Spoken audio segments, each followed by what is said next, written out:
everyone. I am Anandi Law, AACP President currently, and here to introduce a few members of the board. You've met a few of us in earlier AACP Engage video series. Today I'm here to introduce George MacKinnon, who's the chair of the Council of Deans this current year, and Lynette Baker, who is the Senior Vice President and Chief Engagement Officer for AACP. So they're going to give us a little bit of information from their perspective. So George, what has your experience been so far? You've been here since July. What has your experience been? Well, thank you, Dr. Law, and thank you for this opportunity to highlight a little bit about what we do with respect to engagement with the board, but specifically my role as chair of the Council of Deans. Certainly, we have a fair amount of dean membership across our academy here, and that represents CEO deans all the way through our assistant dean membership. And so part of my responsibility in this role is to be active and engaged, to hear what member desires and needs are, but also be mindful of what some of the challenges and opportunities are out there for us as an academy. And so with that, one of the pleasures that you have in this role is actually assigning, in addition to committees, membership to beyond these committees, also task forces. And so with my excellent colleague, Dr. Bradley Baker, we assigned about 70 people to the respective committees and the 4 task forces that I assigned for work this last year. So it's been really very pleasurable to work with all these members in one way, shape, or fashion, some very directly and some much more in a remote manner. Wonderful, thank you. Lynette, do you want to add something? Because you have a perspective of, working with so many different COD Dean chairs. Sure. Thanks so much. I appreciate the opportunity. I've been the staff liaison for the Council of Deans since 2017. And in that role, I provide historical perspective as well as other types of support that they may need. And I have learned so much more about the academy and the current needs and goals of pharmacy academia from being in this role. So I really do consider it an honor and a privilege to do so. Thank you. So George, now for the tough one. What do you think is some challenges in being in this role?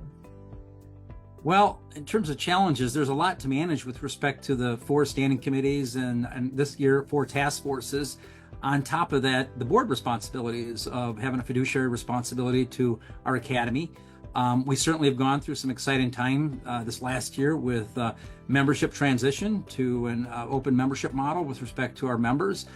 We certainly have macro influences that impact us across the academy with respect to leadership procurements of announcements related to the executive office of the President of the United States. And so those have had impacts on all of us. And so we're constantly engaged in that process as well. Thank you. Lynette, do you have anything to add? I think just to add on to what George said, we have to ensure that we focus on the needs of all of our institutional members. And we have so many different types of member colleges and schools of pharmacy. So we have, small, large, public, private, those associated with academic medical centers, those that are not, those that have been in existence for over 100 years, those that have been around for only 10 years. But I think that the council, I know that the Council of Deans Administrative Board, they really do focus through the work of the committees and the work of the various task forces to really ensure that the needs and the issues that all of our schools and colleges are facing are being heard, as well as trying to come up with solutions or initiatives, programs to help through these challenging times. Thank you. That's given us a really good perspective. So just to wrap up, George, my last question to you is, do you have any suggestions for someone who wants to, come in on board for this role or get elected into this role?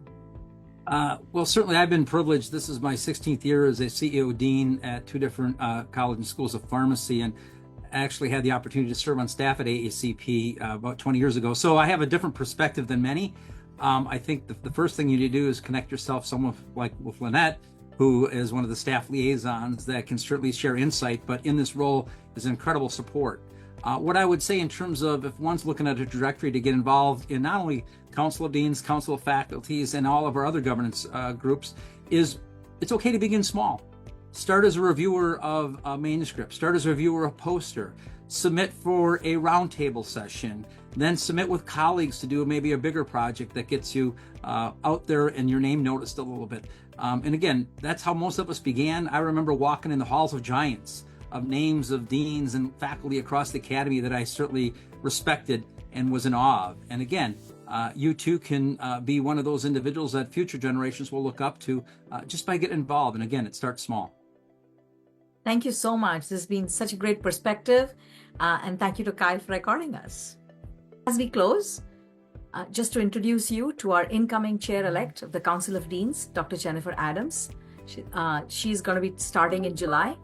And for the rest of you, you also would be interested to know that in May, we're having new opportunities come up. So keep your eyes peeled up for that.